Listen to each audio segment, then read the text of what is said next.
Hey everyone, it's Sarah joining you for another fun Maker Monday session. Today we're going to do one of my favourite activities. It's an engineering challenge and it is called Egg Drop Challenge.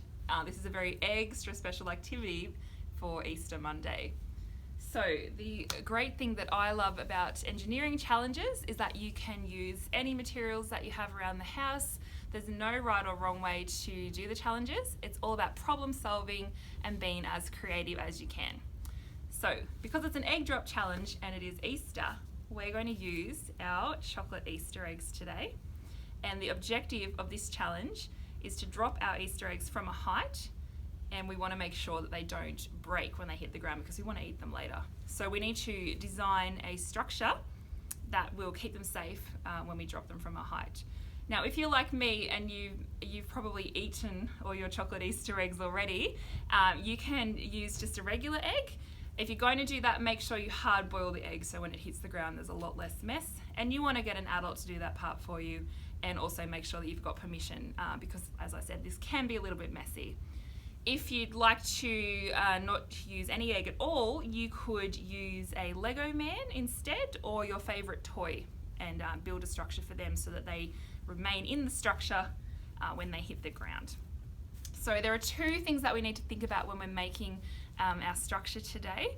There's two objectives that we have. One thing we want to do is we want to cushion the egg so that when it hits the ground we're trying to soften the blow. So I've made a couple of different structures today to do that, and I haven't tested them yet, so I'm not sure how they're going to work. The first one I've made just using some straws that I had in my desk drawer and some sticky tape, and I've made a little structure that I can put the egg in.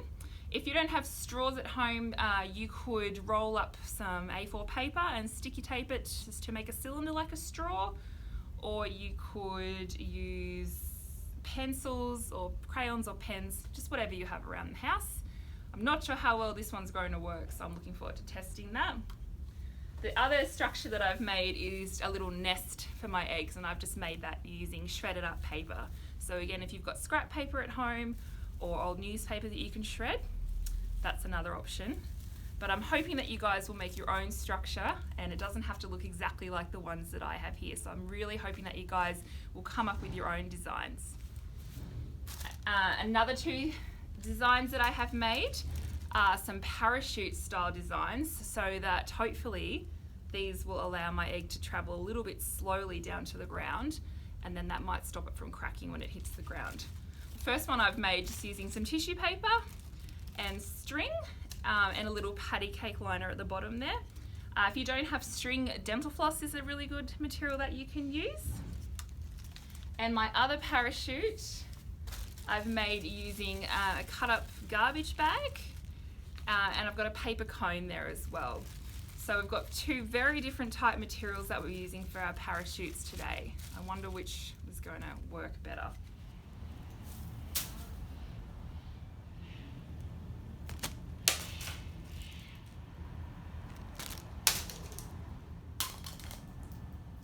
Okay, so we've tested all our designs. Now let's review what happened.